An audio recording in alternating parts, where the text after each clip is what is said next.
And we are off. Holy crap. Episode 17 of Run for the Roses on the Sports Gambling Podcast Network. And we are your season 29 virtual Kentucky Derby champions. It's SGPN Stables. Shout out SGPN. I am Ryan, real digital horseman Kramer, although I am in real money mode right now as football season is upon us. God's eye is fired up in the other room, and he is the man in the desert, Mr. Space Rothstein himself, the chief horse officer of SGPN Stables, Mr. Scott Bowser. Scott, season 32 is here. How are we feeling? Great. It is college football right now, and I'm wearing my Bruin visor, and listeners get to see how bald I am for the first time, and I'm excited. If you didn't point that out, I would have assumed it was a hat. That was you self-reported right there, sir. Well, people go through and look for the tiniest little things, but yeah. So. Well, you pointed out the tiniest of things. Yeah, well. Which it is also a good strategy in general in life to get ahead of it. Like most people, you get ahead of it, they're not going to go follow up. Yeah, look but at if you leave it out there, and I say you bald fuck. Now I've beat you to the chase. Exactly, and I've won. And see, that's like the Cowboys could have learned a lesson here from getting ahead of it and just paying Micah Parsons. Now they seriously shout out to Eric in the chat. Shout out to Steve in the chat. I believe PGA Stables. Yeah, you want to talk quick minute on Micah Parsons? Holy shit, we don't typically see this. I mean, dude, hot take reaction, fucking crazy. It's funny because it's like, yeah, there's 2 first-round picks involved, but like those are going to be back half late first-round picks now. Like, yeah, who cares? Like, fuck it, get your guy. Who cares? And you know what? Actually, I'm looking at myself and talk for a second about Micah Parsons. All right, I mean, the guy's a dominant pass rusher out of Penn State. Kramer, definitely excited about that because his Giants got Abdul Carter, the better version of Micah Parsons. But yeah, I mean, his explosiveness off the edge, and I mean, think about it like this: now in that division, he gets 2 games against the rookie and JJ McCarthy, 1 in the dome.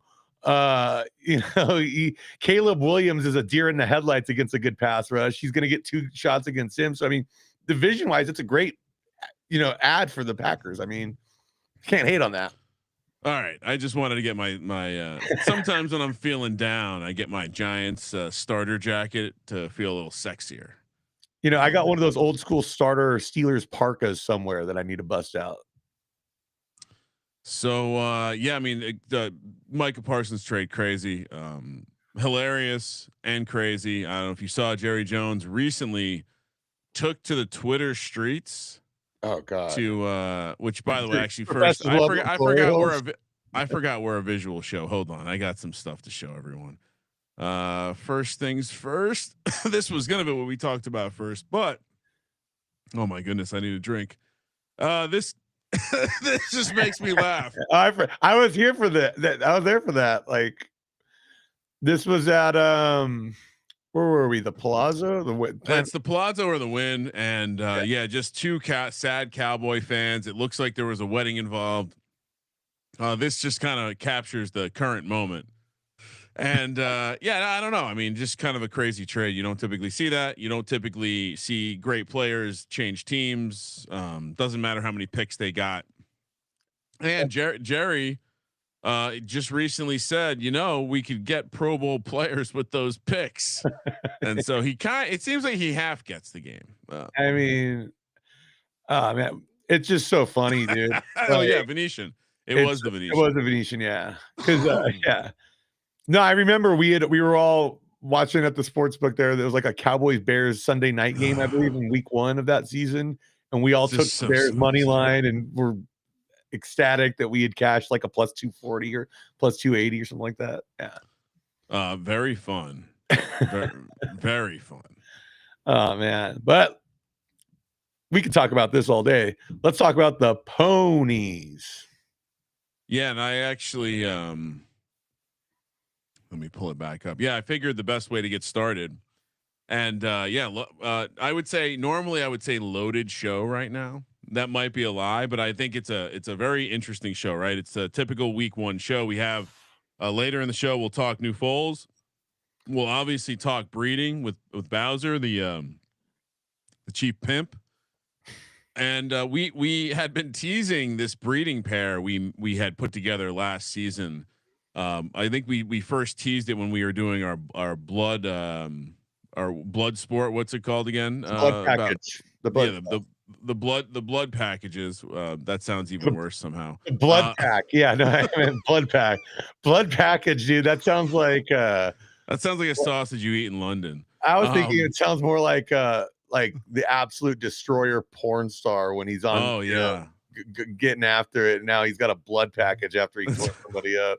It's like when you're a member of his Patreon, you get the special like extra large eggplant emoji in the YouTube chat that you can smash, and all different size, all different types of dinosaur fruits that resemble dicks. Oh man, yeah. So we had been teasing. Talk about a loaded show. We had been teased. Yes. Remember the dropping loads guy on Stern? Yeah. Dropping loads.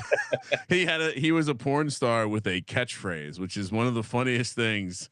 I like just the idea to think like, hey, you know what is going to differentiate me in my career? Having a catchphrase as I'm ejaculating. I need to treat my porn career like I was a 1970s nightclub comic. I mean, you're not that wrong. I mean, there's even a mop metaphorically somewhere in there. As someone who's been in 4 porn movies, non-sex roles, and has done stand-up comedy, I could see how the crossover would work. Oh shit! How did I not know that about you? Really, dude? I was in the Taxi Driver remake where I was like, they wanted a comedian to play the Albert Brooks character, and so dude, like. If you go download fucking Taxi Driver XXX remake, I'm in it. If you had told me like now every time I hear you tell someone that you're an actor, I'm just going to think about the that's porn. The best acting work I've ever done. Like I've done real shit, but that's like some of the best like character work I actually done. Cause I'm a big fan of the movie. And that's part of the reason why they put me in it. The other ones were, the first one, me and Decker were in it together. We were extras the first, and we were just guys shopping for porn in like a store, but it was like on a set, and I had a huge mustache at the time, and they thought like they had me with just my back to the camera the whole time shopping for like mags. But then Decker, they made him like the guy first in line with a big reaction shot on his face when like this chick smacks a blow up doll in the head, like the whole thing. Then the second one was it was like a zombie movie where anybody who drank energy drinks became a zombie. And so I ended up doing like a bit at the end that was supposed to take place in the Oval Office, and that was fun. And then the final one, they never asked me back after this, was it was a roast, like a Comedy Central style roast movie. And I basically made a bunch of jokes about how they all had AIDS, and no one liked that.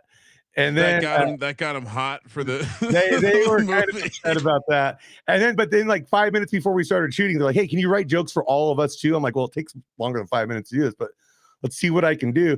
And I wrote a bunch of World War II jokes that they didn't like. And so so anyway, what a behind the scenes moment that must have been. And so Eric, how do you become a porn extra? Well, a good friend of mine was a porn producer. That's how that happened. That's a great question, Eric. Yeah. And right into photo finish, my friend the porn producer friend now owns a bar in Brooklyn, and he's very interested in having an OTB in there. And we're in the great state of city of New York. Oh, wow. Okay. So you somehow tied it back to the game. Yeah, I'm a pro, dude. All right. So as I was mentioning, we also have been teasing this giveaway of this special breed that we were putting together. And now that it's come out, we have, we'll reveal it later. We'll talk about how we're finally going to fucking give this thing away. Yeah. Which, by the way, I think you might be interested because we did a good job. And I think, Bowser, we just do this every season. Yeah, I agree. It's a fun way to put like do some experiments and like, yeah, we can hook people up. I'm down, dude. I'm down. So we'll get to that later in the show. And then, Yeah, of course. Like I mentioned, some breeding. And actually, why don't we get to this first? Because I thought this was just more of a news and notes kind of thing. Um, you reminded me before. There's two things I wanted to get to. One, you reminded me before the show. Got to mention this big It's news huge. on the photo It's finish very front. huge, honestly.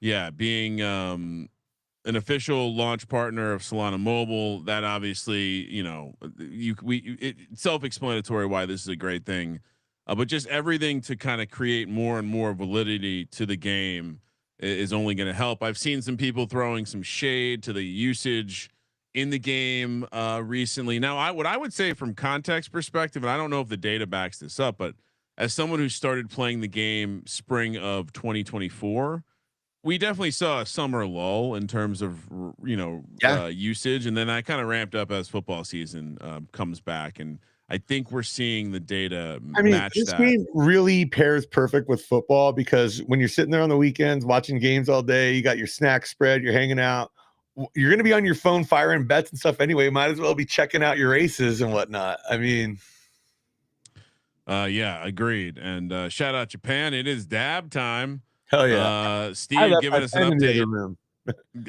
Go grab it if you'd like. I can kill some times. Steve pointing out that Rutgers is now in a little bit of a situation. Yeah, I picked up the 15.5 points with Ohio. I'll be honest. This is looking pretty nice. I'm regretting not doing more stuff with the money line. It is week 1. I try to contain myself. I get very excited. I don't want to put all the bets out there. But the other thing I wanted to share with everyone, and I'm sure we'll potentially talk more about this later, but earlier today there was a little bit of a beta run, and I guess, is the pool technically still open? No, I believe it's closed, but they did do a little tester on a college football type prediction market with I don't know if you saw the social Bowser, but the graphic was fabulous. That's amazing. But essentially, just a very simplistic model, right? Take 8 of the games going tonight. Shout out college football. It is back. And just create a little parimutuel style prediction market here. And yeah, so bringing it back over to the site, looks like it got some decent play. And again, if you haven't gotten your free account and free fake dollars, USDC to play with over at betvibe.win, super fun right now. All for fun. I think the launch is coming very shortly. I'm not going to say dates because as someone who comes from tech, that can be a jinx for a good product. So, but I think we're going live soon. Very excited. Again, you will be able to bet pick 3s, pick 4s, daily doubles, superfectas, trifectas, exactas, win, play, show on our horses, on your horses if you're in the game. And if you're not in the game, you should sign up using the code SGPN. Scan that QR code in the bottom right, or head to sportsgamblingpodcast.com/PFL or Turf Club or a million other things, and get your stable started today. Become a track owner, become a horse owner, or just race the trainers and bet on horses. Whatever you're trying to do, get in the game. And if you are interested to go deeper, get some horses, please reach out to us first before you buy anything. We can certainly help you not either get ripped off, buy something you don't need, or go down a road that will just be a dead end. So at code SGPN, it gets you into Turf Club. And if you're wondering what Turf Club gets you, well, we have giveaways, we have free rolls, 2 a season, a turf and a dirt free roll, breeding discounts, and much more. So again, use the code SGPN, hop in the game. Very, very fun time. Fully addicted. And by the way, we won. How much did we win when we won the virtual Kentucky Derby, Bowser? With bets and everything? Everything, all in. Something like 5,200. Yeah, on a digital horse. So chew on that. By the way, it's so good. My wife's even in. I'll tell a quick aside before we get into the season 32 changes. There was the wife and I may have stumbled into an account we didn't know existed. Had a big chunk of money in it, which is awesome. Got the money out. Kind of was like, all right, well, throw it into the pile of the family money. And the wife goes, well, how much should I leave in the account for the stable? Boom. Yes. Boom. Yes. Yeah. So I have arrived. Talk about when that happened. I said, "Holy shit!" Over the moon. Perhaps there will be a. That doesn't make you bullish. I don't know. Out there, I don't know what you guys don't know. Kramer's wife. I do. And that's a big moment in history. Trust me, guys. It's funny, Bowser. Yeah, if you don't know Bowser, he can be a talker, especially in Vegas with some cocktails. And one of the first times I've ever seen Bowser just get put to silence was when he was having a conversation with my wife about the horse game. Yeah, she was like, break it down to me. She put me on the spot, dude. Fucking grilled me. It was my birthday too, so I'm having like birthday level cocktails with my old boss was there, and he was buying drinks all night on the corporate cards, and I'm hammered. And I'm like, I don't know what to say. It was pretty funny. I'm like I said, I've not seen Bowser get shut up too many times in his drinking career. All right, let's head back into the game, season 32, and the theme of the overhaul. There are some other slight tweaks. But the majority are race related. And I think in general, I would say as someone who's competing at a number of the different levels, I think they've made good changes over the last absolutely 2-3 seasons. And I think it's really building kind of like crescendoing towards something too. We're really dialing this in. Yeah. My feedback as someone who is not like, this is not my full-time thing, right? I have full-time sports gambling podcast network, like running a business, hosting a show 6 days a week. So I'm definitely not in the game 24/7. The new structure of racing has made it's much more predictable. You very quickly have an understanding of when races run. And in general, I think the funnels are a lot clearer. Now this season, they've taken another step for that. So I'll just kind of read off the blog post because it's pretty straightforward. But for the juvenile stuff, for the 2-year-olds, instead of having your graded or your stakes funnels for different levels, you essentially have a Rising Stars series. That is, we won one of those this morning, which is what was your Kingmaker. They've kind of phased that out fully now, and essentially now what you have is you have the same structure as 2, 3, and 4-year-olds. You just have them in the form of Rising Stars 2-year-old, Majors 3-year-old, High Court 4-year-old, 4 and up. Yeah, and so, but just having that same kind of qualification format. Same points, all of that good stuff. The other thing kind of piggybacking on that is they've added an undercard, which I think I should actually pull up the races. Now this is really excited me because now you have these undercards in each funnel. And so even if you're out of qualifying for the major, let's say, your points still matter in qualifying for the undercard. So this is great. So let me pull up. We'll work it out in practice so we can see what it looks like. These last few seasons, we've seen it where towards the end of the season, it's like us and the same 5 or 6 people that are all like been stacking money, kind of just swapping it around with each other late in the season as we're qualifying for the rate. Well, you definitely have that where you see a lot. How did I go from left dirt? Oh, interesting. Look at this. It takes me over here. Wild. All right, we found a bug on the site. No big deal. All right, let's and then let's go free rolls. Yeah, so essentially what we have here is you have your middle-age madness. I'm a middle-aged guy. I'm in. So we have our so this is the undercard. Okay, so here's your Rising Star Majors, right? So you have a Juvie grade 1. It's got a nice 100K derby in the free roll. This is for the top 20 spots, right? These, you have your stayer, you have your gallop, you have your sprint. Now these 3 races, the distance will vary, like it will rotate season over season. But you also have these undercards now.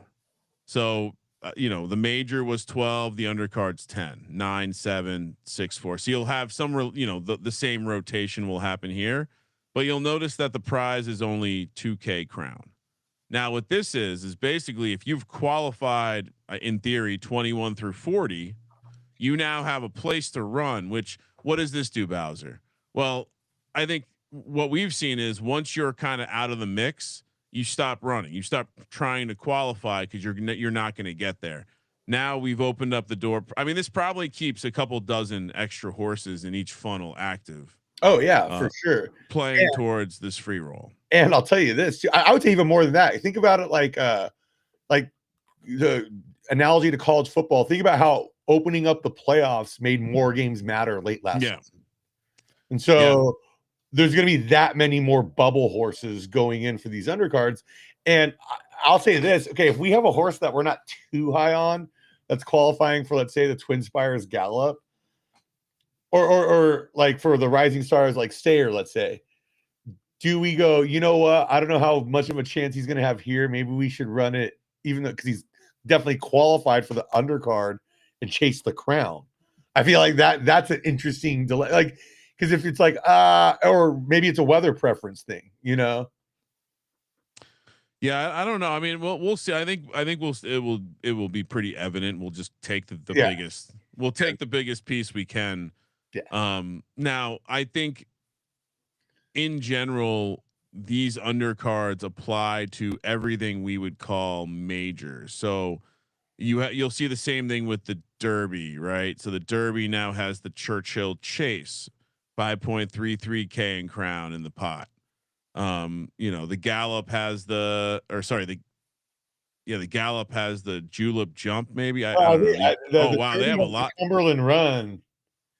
Yeah, the Cumberland Run, the Julep Jump. Yeah, okay. I'm sorry. The Churchill Chase. Yeah. So, but yeah, you see the undercards. There's generally they're generally crown only, and yeah, I think again, just it keeps that many additional horses on the track. And as we have more horses running in these things throughout the season, I feel like we're all going to get better data points on these horses when it comes time for breeding. So this is win-win all around as far as I'm concerned. Correct. And so, so again, 2-year-olds, 3-year-olds and 4-year-old pluses essentially all have a similarly structured series, where they've even added some different types of races, including down to allowances now. So point structures have been slightly tweaked, and actually I'll go off script a little bit because let's take a look at that real quick. Let me go back over here and pull up the Derby, for example. And so we get into the Derby and we see we still have our 11-point stakes races. We still have our 6-point, some sort of restriction, in this case, earnings. Now you'll notice that the graded races have gone up to 46 points. And that was effectively create a little bit more on the lower end in the graded races. So even more in my mind, they've made the graded races even more valuable. And again, the G1s now going all the way up to 77 points, with again seeing a little bit more distribution on the back end. Wow. So yeah, man, definitely worth it to put if you have a horse that you think. You should definitely try and push it. I mean, that's what we've been doing the last couple of seasons, and we've qualified the last 3 seasons with a major win in there. So, yeah, when in doubt, push would be my advice. Yeah. If you're at the top level, and especially if both parents had heart, because sometimes it's like they're going to take the step up the more you push them. Well, also you have to heart is in the best horses, and the only way to really get there is to see it. And you have to run against the best. Yeah, that's true. And then I did want to, let me see. By the way, I saw Japan ask about how much does he need to start up. Message me or Kramer, and we can, because honestly, dude, I feel like I kind of want to get started on like $100 challenge or like a $50 challenge, $200 challenge, whatever it is, and what can I put together for you at, like, I feel like we could That have would a little actually bit. be a great episode, Bowser. It's like how to get started with $100, and like it's like, okay, we create these horses for this much. This gives you this in a race budget. Yeah. But yeah, Japan, hit us up, man. We'll definitely. You are a DGen legend, so we will Yeah, dude. make sure you get your horses as cheaply You've as possible. inspired multiple horse names, so we got you, bro. Yeah. So what was that? Oh, I wanted to take us back to the Rising Stars. More conversation about the points. You'll see in here, the top level is a grade 3, and then which is 46 points, similar to what we just saw with the I mean, similar I distribution. like how House of Zedge hosting a lot of these like qualifiers. You get the little like stimulus of the what is it, the bonk coin for doing it. I mean, Yeah. it's silly, but it's fun to have like just a little bonus perk for pursuing these Hey, avenues. we've been in the game for a while. The stimmies are nice. And so, yeah, again, like in the Rising Stars, you see there's less distribution and the stakes points much closer. So in this case, like we've talked about how you break this down, right? You look at the entry fee, you look at the points distributed. And in this case, for the juveniles, I would argue that there's no reason to push into a graded race because you're getting more value for your dollar in the stakes race. You're getting 23 points in the stakes race. You double the entry, it would be 4.8K. You're only paying 4K. No, I'm sorry. You're getting slight value here, but it's not like the 11 to 46 ratio. I think there's no reason, like if your horse is a good stakes runner and it's not quite getting it done in the grade, there's no reason to push it in my mind, other than a little bit of discovery Yeah, from a value perspective on the points. So it's just something to point out because it was a little different than the 3-year-old. And then here, let me actually. I love this Well, Eric success story here. Started with $100 season 29. Now it's 22 horses and counting. No additional money put in for what it's worth. Love this. See, this that's is awesome. See, I would love to talk to someone, and maybe as the show continues to mature, we should probably work on doing this. But I would love to talk to someone who has played the game with less of a reckless, I don't give a shit about what I'm spending right now attitude, because that's basically been me in this game. And yeah, I think it's impressive, and I think for most people, that's how you should get into the game. I think if anything, the biggest mistake we probably made was putting too much investment into one point in time in the game, and just instead of allowing things to blend over time. Real more quick, of a let's dollar let cost average system. I think yeah, exactly. And then last thing, I wanted to show the high court point structure, which is the 4-year-old plus series. And again, we're seeing the 23 point stakes structure, the 46 on the graded, the 77 for the G1s, but we still have the 6-point restricted races, which are almost, in my mind, worthless, right? You're paying 1.8K. It's still a race you can get into, maybe race your lower, like we've been able to race S's in this, Bowser, for reference. So it does give you a place for that, but you're paying 1.8K for 6 total points when you can go to 2.4K for 23 points. Oh, that's a It, no-brainer. We're talking. yeah, I want to call that out because I think, again, it gives you a place to run a lower level horse. Shout out to Roman Surprise. I already picked up some quality points here, but all in all, if you're actually trying to qualify, I don't think that's the best strategy. Anyway, back over. Um, let's see. So we covered the major series at each age group. The other thing that's new, and I'll try to just keep pulling up the examples here.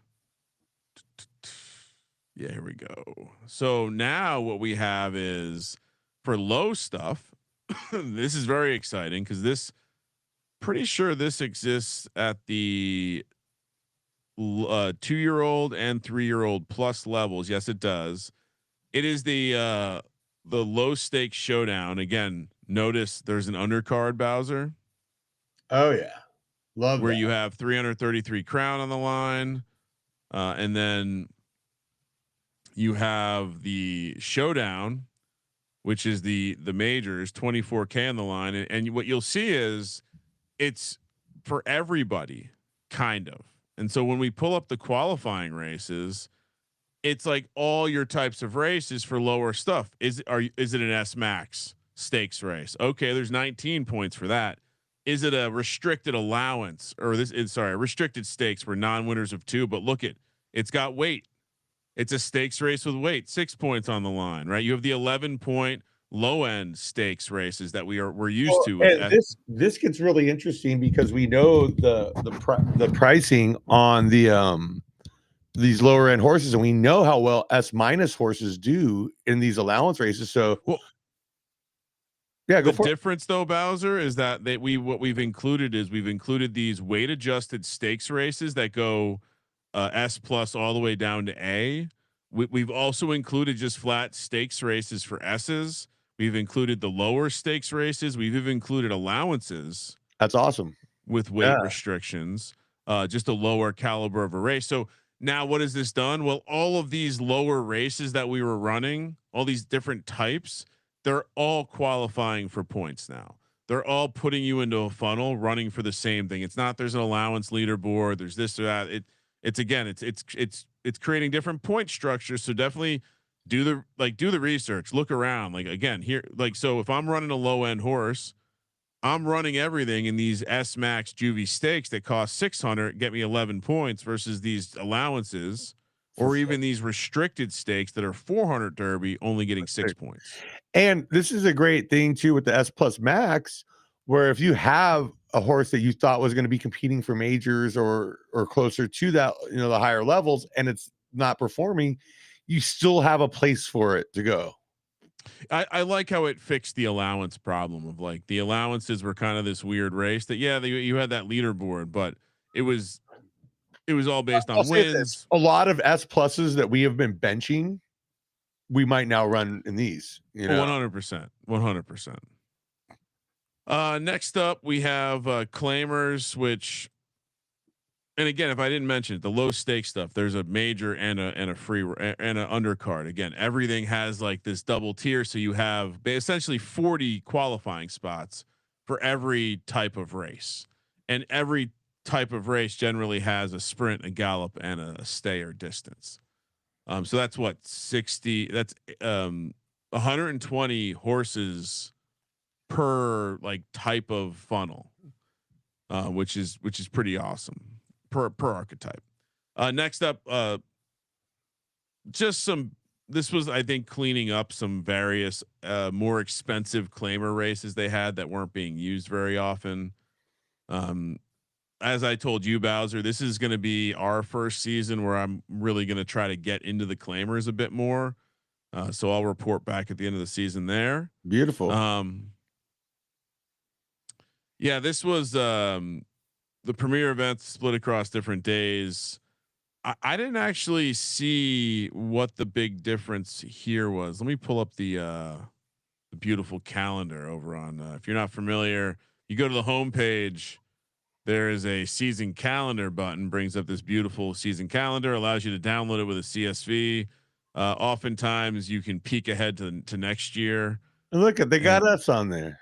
Oh, I mean, this is very cool. We're obviously on a special Thursday episode today. And we might need to, we'll need to talk about next week. It is week 1 of NFL. I'll be out in Vegas. We probably scheduling alert. We'll probably be doing an early episode next week as well. Stay tuned to social at Kramer Centric. I'll let you know when. But I don't necessarily see the difference in the schedule, so I'll have to dig in a little bit more on this one. But I always love the Saturday. Just load it up with. Oh, dude, we're gonna have Middle Age Madness now too. Rising Stars. This is awesome. Yeah, which we haven't even gotten to the Middle Age Madness yet. But let's see. Claim to Fame series. Not much has changed here, other than it's put everything together. Like the higher end claim stuff is all now part of this series. A little bit easier to understand. And like I said, I'm now finally jumping in, so I'll report back at the end of the season on what I learned here. But I think essentially think of your claimer series as the series beneath the low. So if your horses aren't even doing anything in allowances, maybe it's time for the claimers. I hear my laundry beeping out in the hall real quick. Let me take care of that real quick. Middle-aged madness, which, as Bowser was saying, creating something for the 5-year-olds, the older horses. In the past, they did the 6-year-old race. And so I like the idea of just not having that gap, not giving, if I have a good horse, Bowser and I are now at the place where pretty much, unless it's like a top shelf horse that we know we're going to use in breeding right away, which isn't very many like possibilities, then we're going to run it as long as possible. So having the additional now middle-aged madness 5-year-old series that to kind of bridge you between the high court and whatever. Are they still doing a 6-year-old series? Let me double check that before I talk out of line. Maybe not. They might have gotten rid of that one. So reducing the age of it, either way, it fixes the problem of having to wait that extra season. And let me slop over here where we can see it's an allowance series where the free roll is a stakes race with weight adjustments, and it's using kind of the old school juvie distances of 6 and 10. Yeah. They tended, when they would only do 2 tracks, 2 funnels, they would tend to do 6 and 10 versus like 5, 8, 11 or whatever that distance would be rotating each season. So, and just to take a quick look at the qualifiers for this guy. And so if you have a good 5-year-old, do you have the opportunity to run in both this and the high court? Of course. Yeah. See, so I love the opportunity that you now have to take a 5-year-old, keep it now a great horse that you run through age 4. It might be worth it to keep running it at age 5. I take that back. You would not be able to run in both. Okay. Now that being said, it would be unlikely that you're doing both because one is an allowance. Okay. Like these are all allowance races, but you look like, to me, this represents like the same pool of people that were running the redemption series, right? It's a $5 entry. Yeah.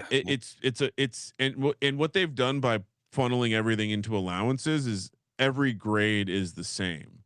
So you don't have lack of horses, races not filling.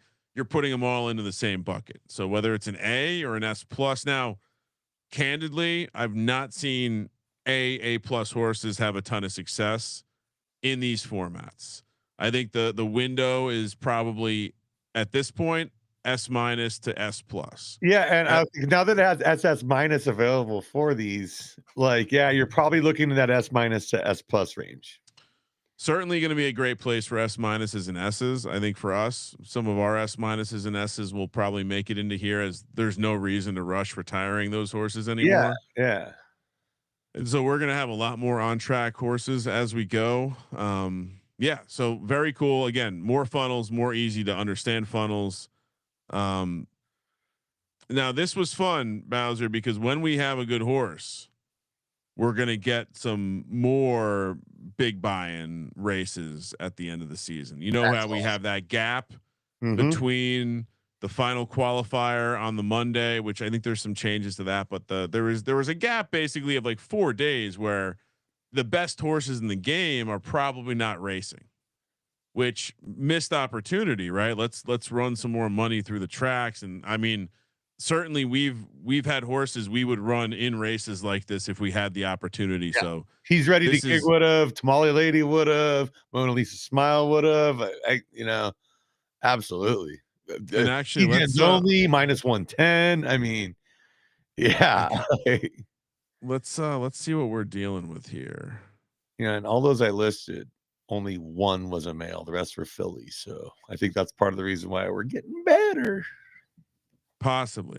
I was just gonna put in entry fee minimum. Let's see. I just want to see what these big races look like. No more Breeders' Bonanza. Okay.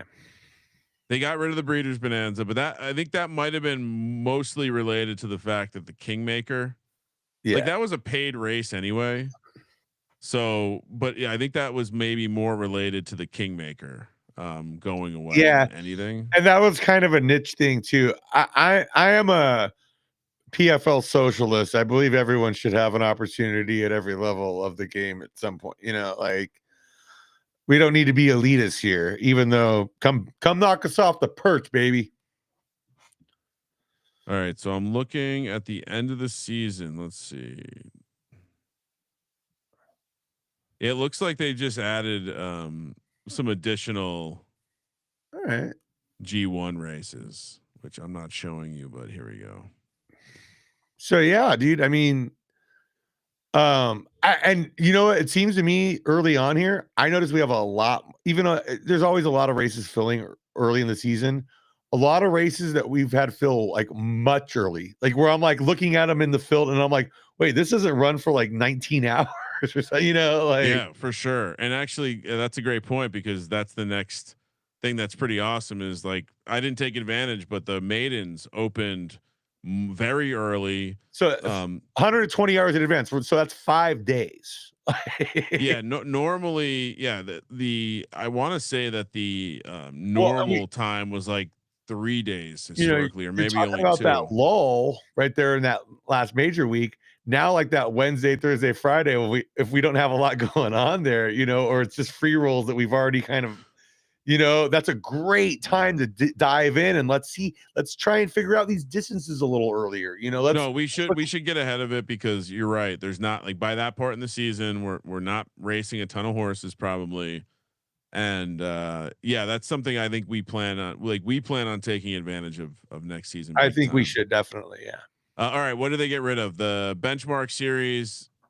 Cool. It was a weird series. Like if your horse did well, you kind of graduated out of it. I never understood like some of these. I'm not gonna lie, I just don't quite understand how they work. Well, I think the benchmark. I'm like, cool if we win. I think it was meant to just create another tier for horses to run. I think they've done that with the allowance, the claimer. Everything's in a better funnel.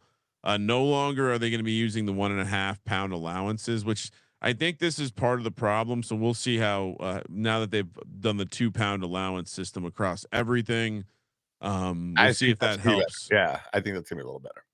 They got rid of, as I mentioned earlier, the allowance and the claiming leaderboards. That has been replaced by, like I said, allowance races being part of the funnels at the juvie and up age ranges, and then claiming now the claimer, the claim to fame is its own thing.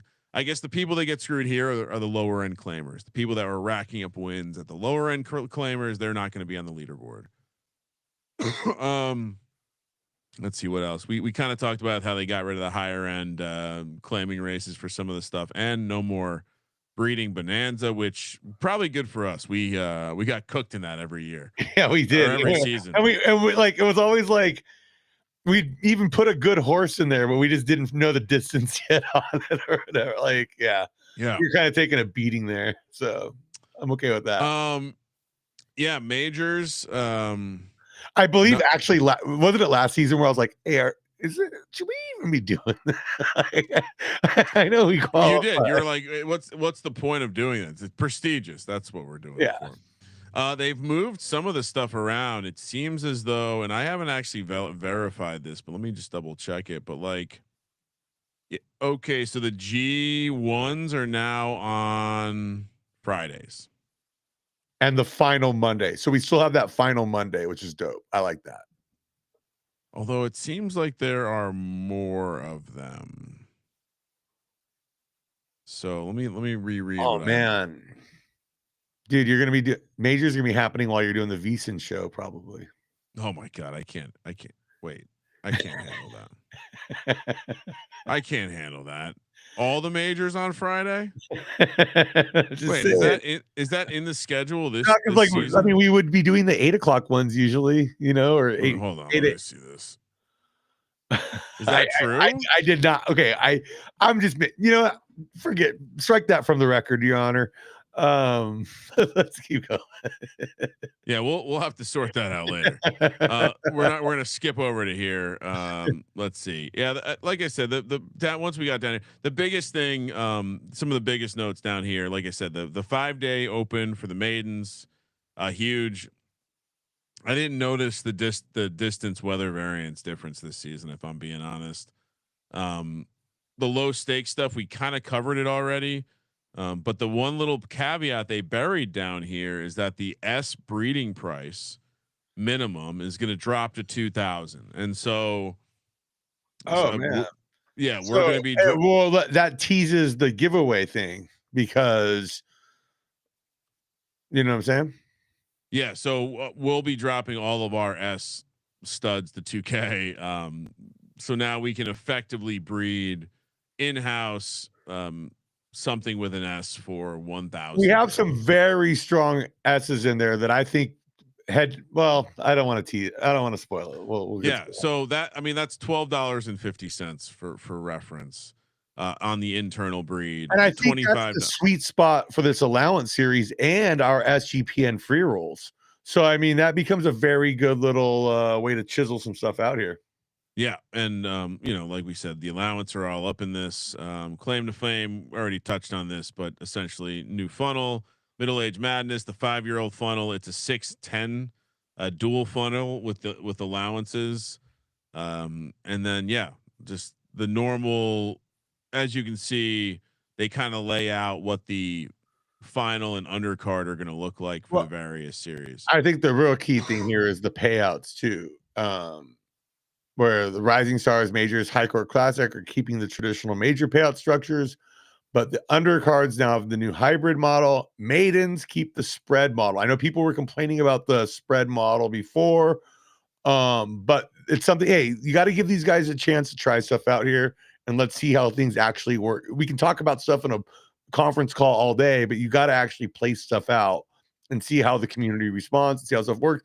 And I think the maiden keeping the spread model is great because you're not completely losing everything like it gives smaller stables especially a chance to keep running their horses early on.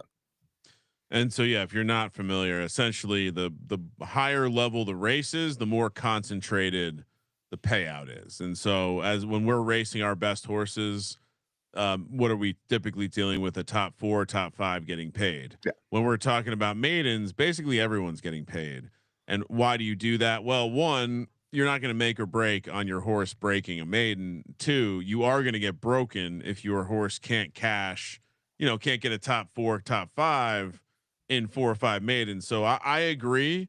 This definitely is benefit. So we do race a relative volume, and which means we're losing a lot of races early in the season as we're discovering. And I think the spread model certainly is something I'm in favor of. I think it helps, to your point, Bowser, lower end stables as well. And then undercards being a hybrid model, cool, whatever that means. Yeah, whatever. I really don't know. I'm not going to pretend to know that. Well, I think it's more just like it's in a lot of cases it's crown, and so you just want to maybe you want to get a couple more people. You get the crown to a couple more. If you look at real life horse racing too, the spread model is actually what most tracks use, but that's because most of the money for the races in the pool pot for the horses is being funded by the gambling, and we're going to get there one point with the bet vibe win stuff. So.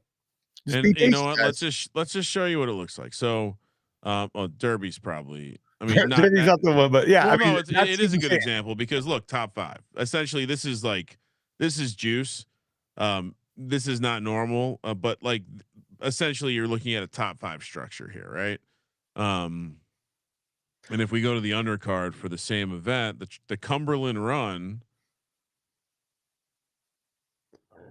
you have a you can kind of see it, right? It goes down to less than normal, 1%, and then look how flat it gets, right? 4th place and 8th place are getting, not that far off, and again, it trickles all the way down to the bottom. But by the time you get to the 20th place, like you're getting less than 1% of first. So I mean, but some of that also is like you want, and I'm only looking at the free rolls. I think, I'm only looking at the free rolls. Let's look at the qualifiers. But you do in a free roll, you definitely want everyone to get a piece. So here's more of a standard You see it go down to 8th. What's But the entry on this one? Just for this is a 12K 12,000. entry. So yeah. So you're seeing like fifth place is making money back, but not winning. Fourth and up, and that's about how it should be. If you, yeah. So I'm just all on board with this. Worth noting. I don't think it matters all that much. Yeah, and that's I would say so far this is making it much easier. So if you're coming into the game, I think things are. We definitely had I feel like it was easier when we started Bowser, and then it got very confusing kind of in there in the mid to late 20 seasons, and now we're kind of last 3-4 seasons things are really starting to streamline. Yeah, and I have a lot of faith in this team to keep things moving along and progressing. So yeah, it's an exciting time to be in the game, guys. So all right, yeah, we went way longer than I thought we would on the updates, Bowser. Let's what do you want to do? I was like, all right, you want to. It's good stuff though. This is the. I would say if you're gonna come back and listen to this after the fact, I'll say this to friends of ours that have been asking about how they get involved. I'm going to point them to this episode and be like, we kind of explain how the racing structure works on this one. Pretty damn good. So,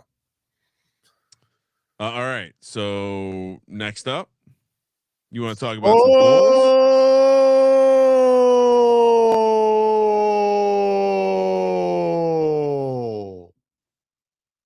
Yeah, Foals.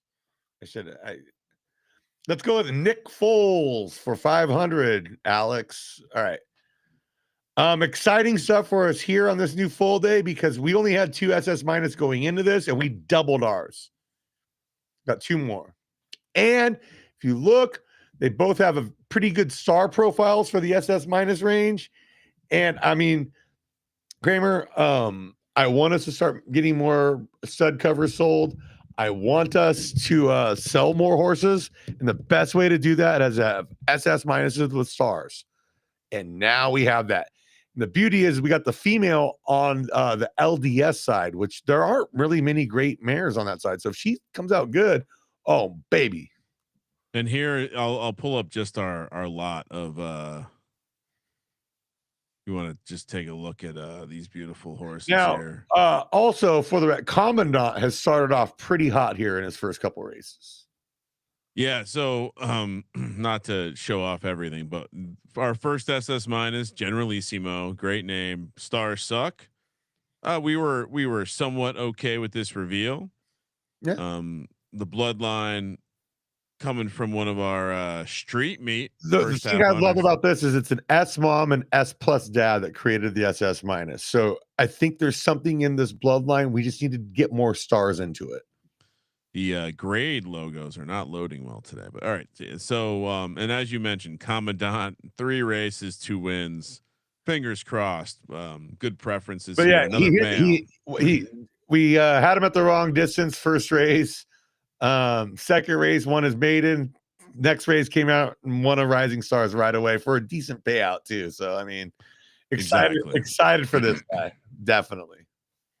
And you may know some of these names: Fazzoletti, Casino, Thug in the Sheets. Our first S plus creating this one, and as Bowser likes, the leveling up there is pretty evident in this bloodline as well.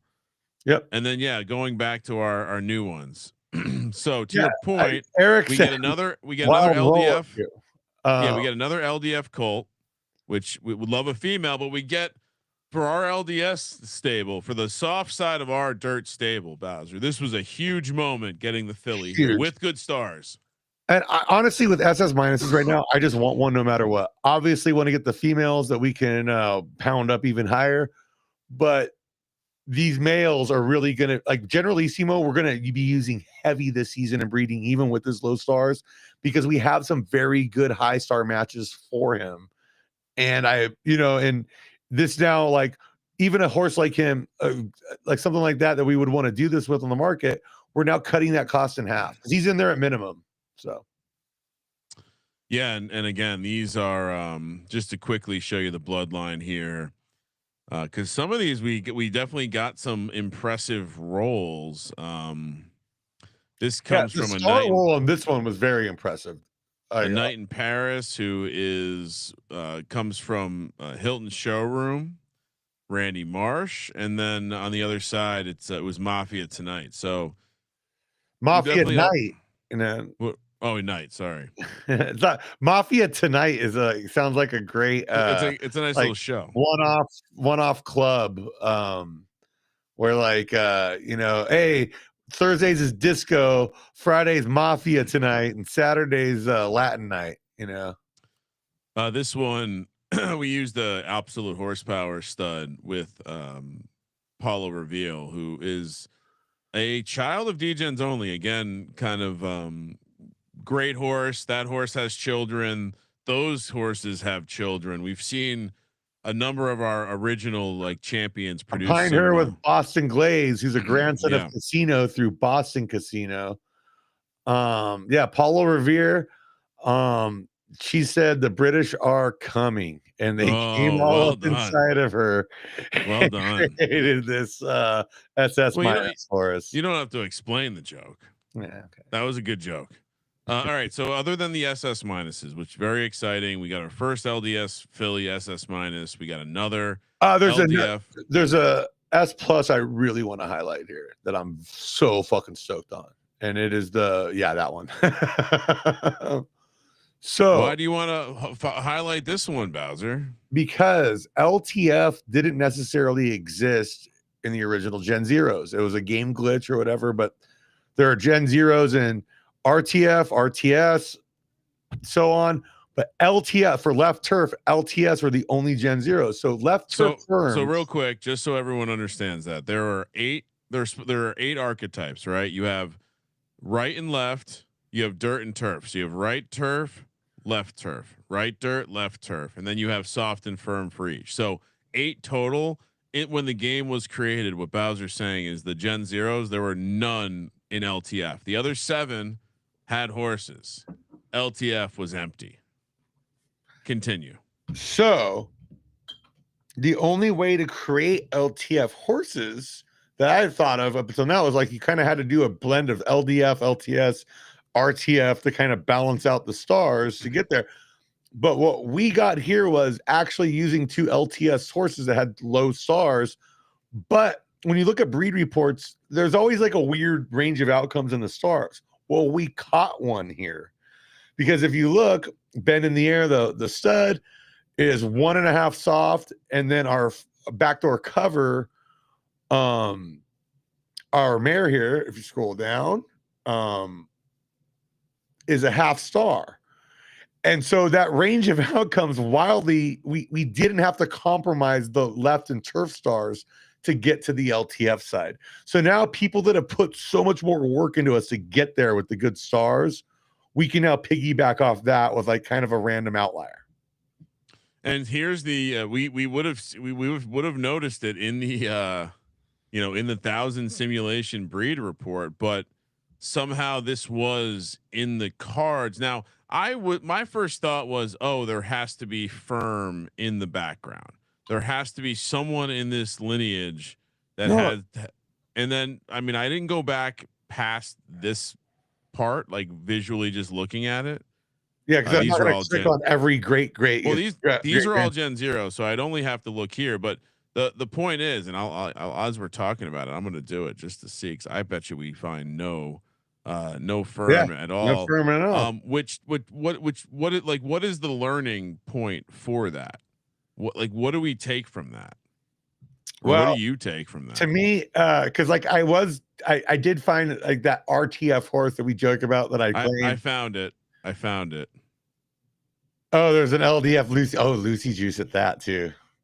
It has Mecca. So Mecca does. Yeah. So interesting. But think about that. Just that tiny. What this tells me is that the range that we see in the simulations, and this, it's still like, I'll never forget. We were at the Win, beautiful Win, Las Vegas. We were hosting the season 29. No, season 27 virtual Kentucky Derby stream at the studio at the Win with Tombstone, aka Mike Sowers. And he goes, Yeah, but that's only 1,000 simulation. What about 10,000 simulation? So regardless of how many simulations, I do think that obviously the lineage, anything in the lineage can pop up at any point in the future. It's like And I part have of a the theory genetic about range. this too, where it's like there's a higher, like the high. Okay, just think of it like on a 100 points, percentage points. Okay, let's say Yeah. you have like 40% of the horse is going to come from the parents. There's like that 20% from the grandparents, and then like that 10% from the great grandparents. So even though it's a trait might be with like the great grandparents or great great grandparents, something that could still show up down the line in that 1 out of 20 shot or whatever, in some cases. Yeah, but so in this case, one family member or It's like one. just studying breed reports, I've kind of come to that conclusion is that when you look at the wild range of outliers, like why can this go from A- to SS plus or whatever? And then you look at the grandparents and you dive through all the grandparents and you go, okay, well, there was one horse somewhere in there that was an A plus at this. And so that could potentially go down 2 grades lower than that. There's another one that's an SS minus and something. So that could potentially go up 2 grades higher than that. Now, now that we've gotten here, would we look for something that we have low dirt stars on and high firm stars with high left stars and try to mash it in? Not No, us, or like I no. think because like there's some very good LTF studs out there already. Oh, nice. So now we we can get we just dragged up by other we get people's work. right into there with that. But I'll say this: the one LTF horse that I already kind of created that was like an S minus or whatever. We got that the Nick Rutherford kit, Yeah.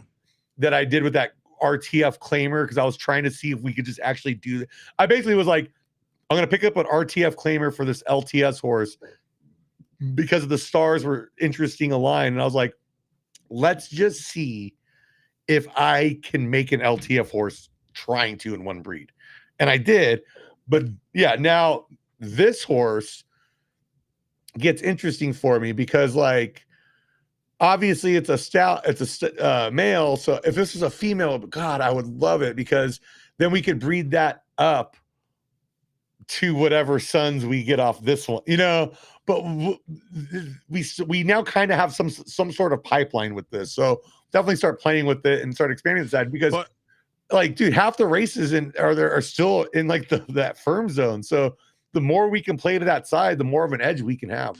I also think it just shows you like once you get in here, it's like a yo-yo, right? You got to hit the LTS back in, and then knowing that it's you have to like really be committed to go multiple generations. Or I think like you mentioned, Bowser. Now that we've gotten lucky, we can just piggyback in other people's work. Well, and not only that, it tells me that I should be looking for like, especially for backdoor cover because she's that half star. Our lower condition star mares, we should be just going for left turf only with, like you always say, we want about 5 stars, right? Between left and turf when we can, So if we just focus on horses the studs that have that with our lower star, I think we can get more of these results.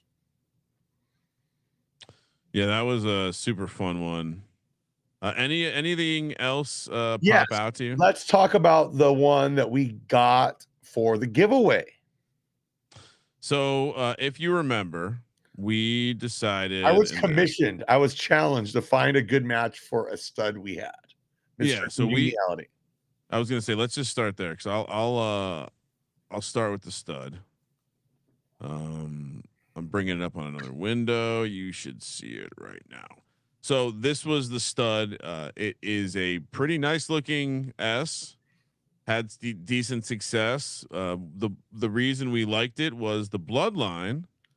We wanted to start getting kids of first half unders, kids of D-gens only, a little bit more work in the old stud barn just to kind of also play Lemon out. Royale. Just go back to that Lemon Royale first half unders combo because first half unders has that SS minus for an S horse at speed and stamina, which is wild, right? But then you go up to the other one and the Lemon Royale, yeah, he's kind of weak in the stamina fit. I don't know. This was like he's got like she's got, if you look at the grades, like on a spec on the line there, she bows out like an arrowhead and he bows back the other way. And it's kind of like, let's see if we can flatten that out together. And I think we got a decent one here. Yeah, so we decided to put it together with Vesuvio on Sunday.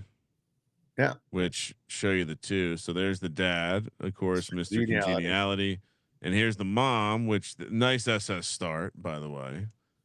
And yeah, so I mean, I don't.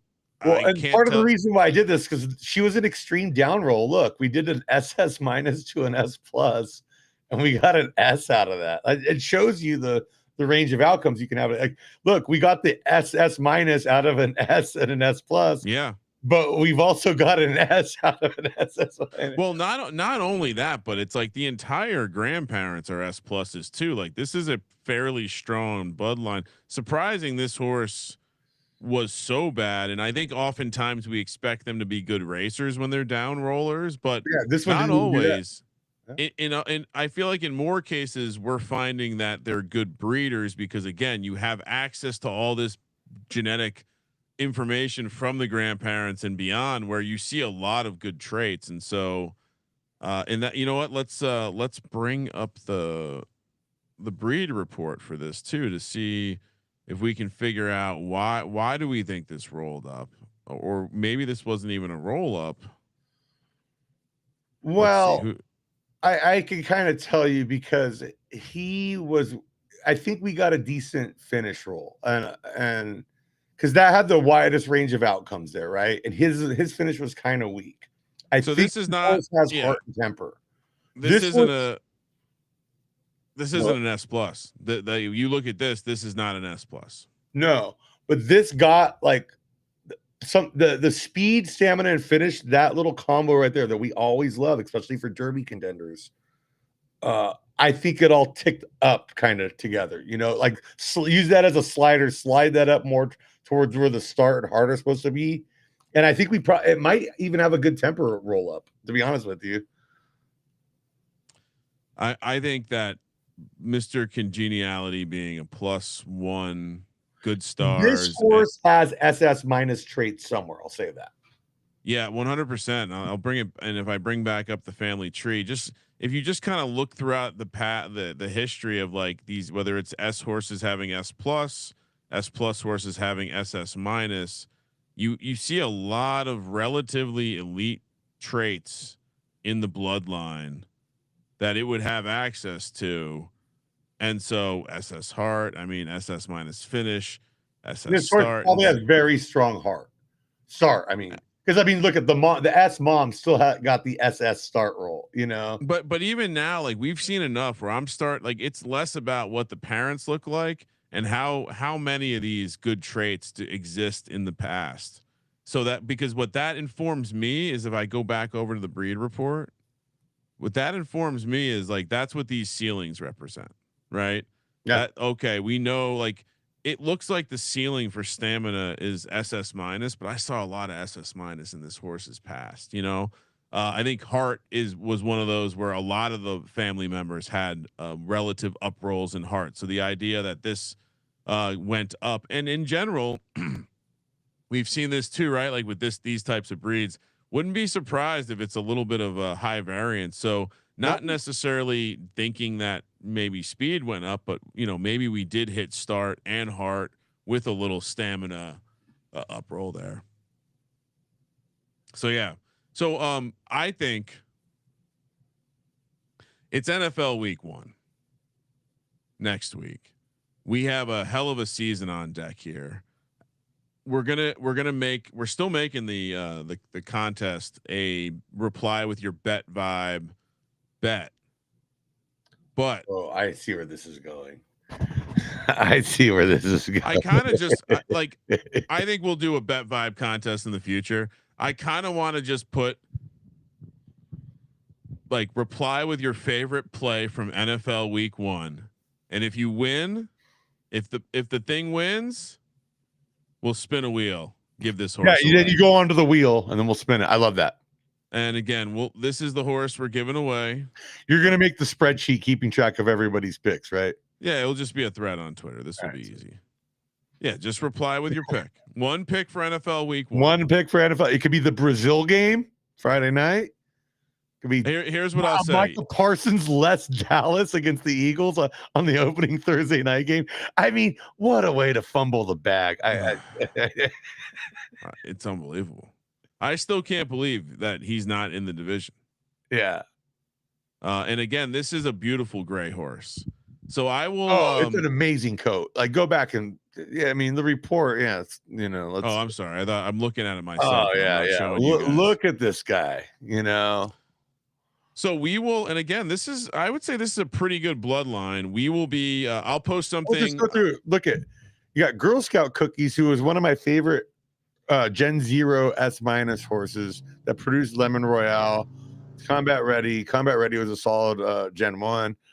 And then like Lucy's Wooden Rose, Polychrome, they created First Half Under. So I mean, Mr. Congeniality was a solid horse for us. And then as you go down, honestly, Bowser, I it seems like based on this, we should probably do another experimental breed with this one. With Mr. Congeniality, you know what? We'll pick a new mare with him. Yeah, maybe for the next giveaway. You tell us, guys. Do you want another Mr. Congeniality? Because I think we have a couple other studs like C on the LDS side. Oh, C is a good one, and we have a couple good LTS ones in the S range now too. That can be so. So I'll post something on social. The week of NFL Week 1. Yeah, we got an S+ colt. So for a lot of starter stable, early on, you win this. This is a nice little piece to have early on. And then what show will we give it away on?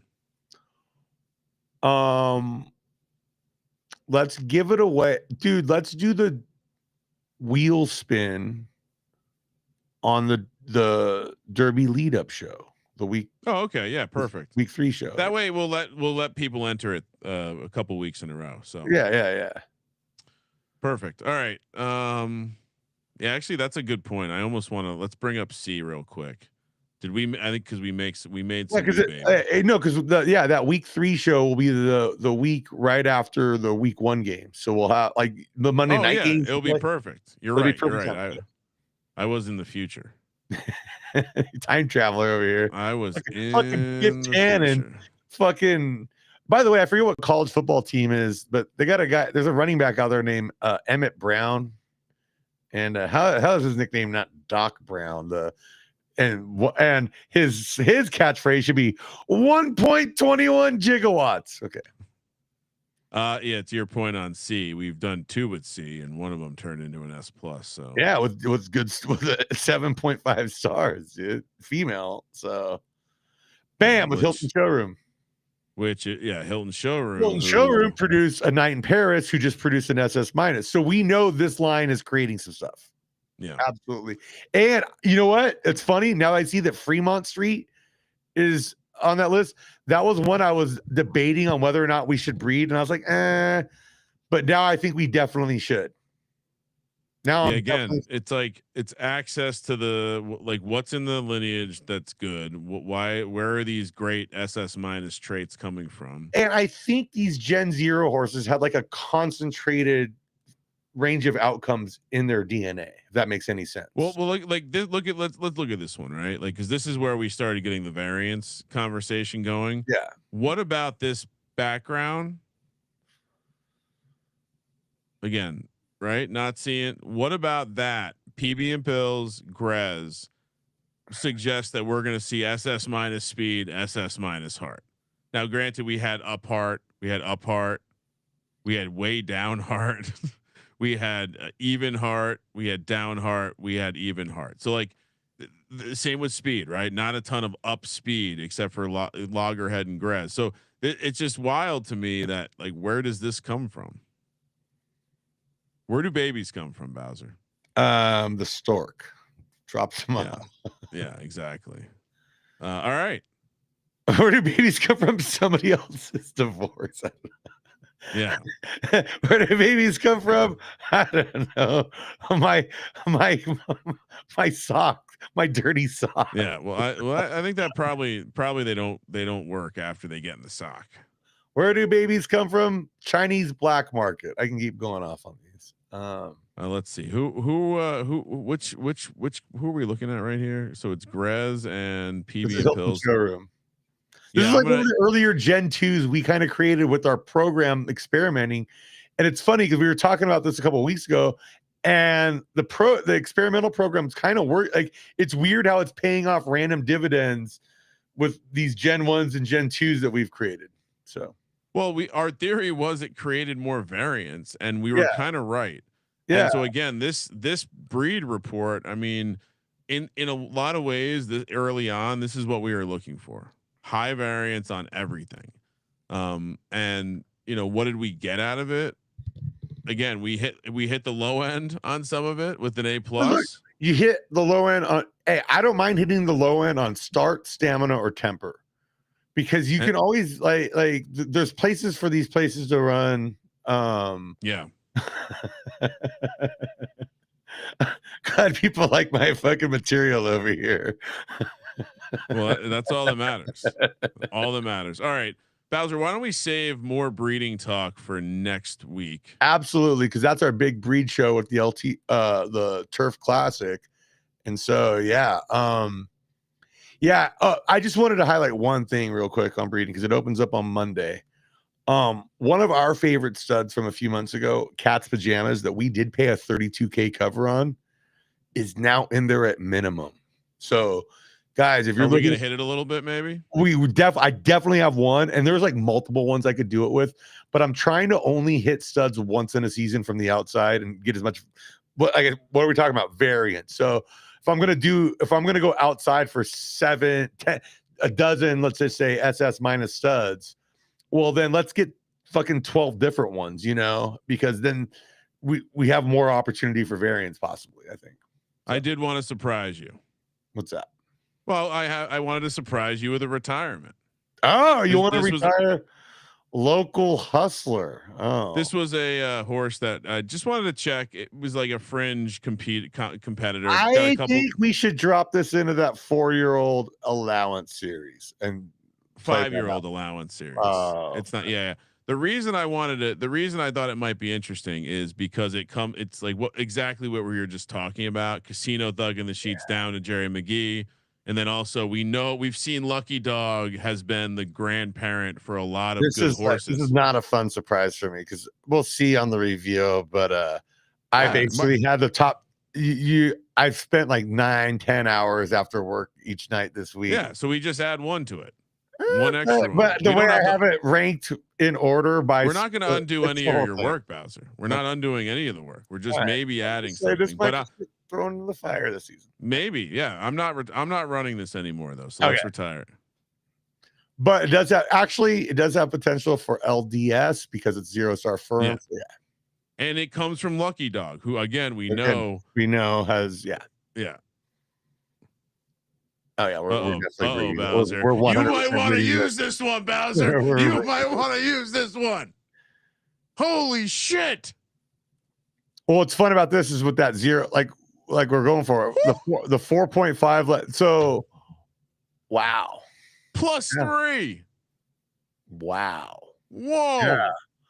This is definitely going to be factoring into our plan.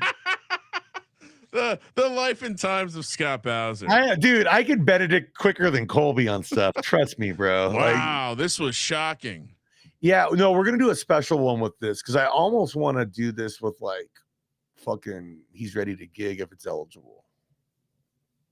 Or whatever you think. I mean, I think we're a little light on he's ready to gig right now, and he's got extreme finish and heart. Let's just see if we can double that down. This was not what I was expecting here. No, this horse, looking at this reveal, I would have expected this horse to show up, and it was always just a little off. Just a little out, but like a 40% podium rate. I know some of that's Fugazi because it was probably running in shorter fields, but 5 second, like the second place finishes aren't Fugazi. You know, like a second's a second, even in a 4-horse field. Kind of, but benchmark. I know. Yeah. But the here's what it was doing. It was randomly showing up once in a while in the lower end stake stuff. Yeah.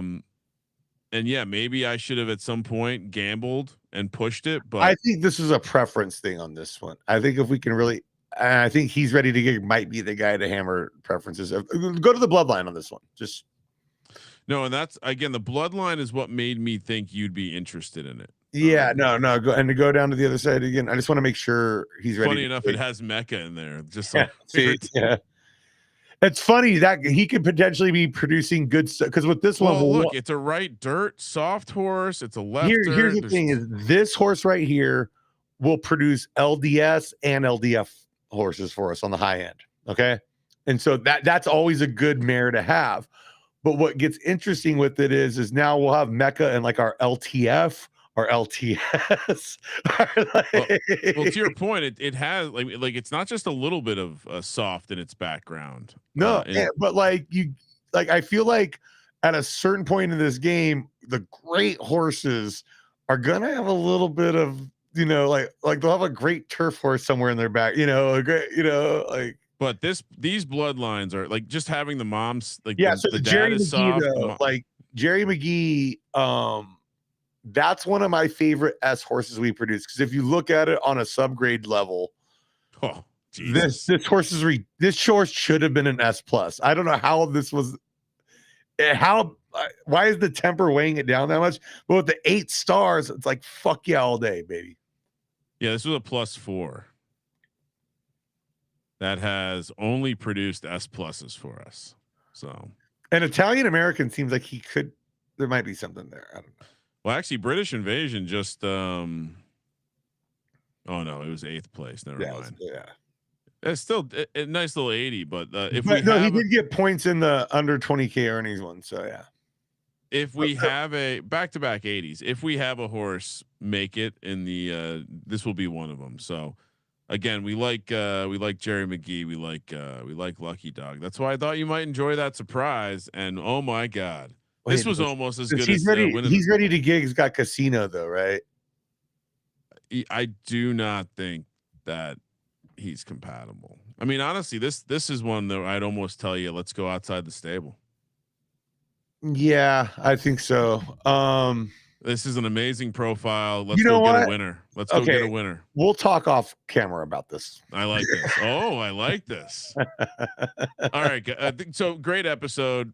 This was actually maybe my favorite episode we've done so far. I feel like a lot of good information. Yeah.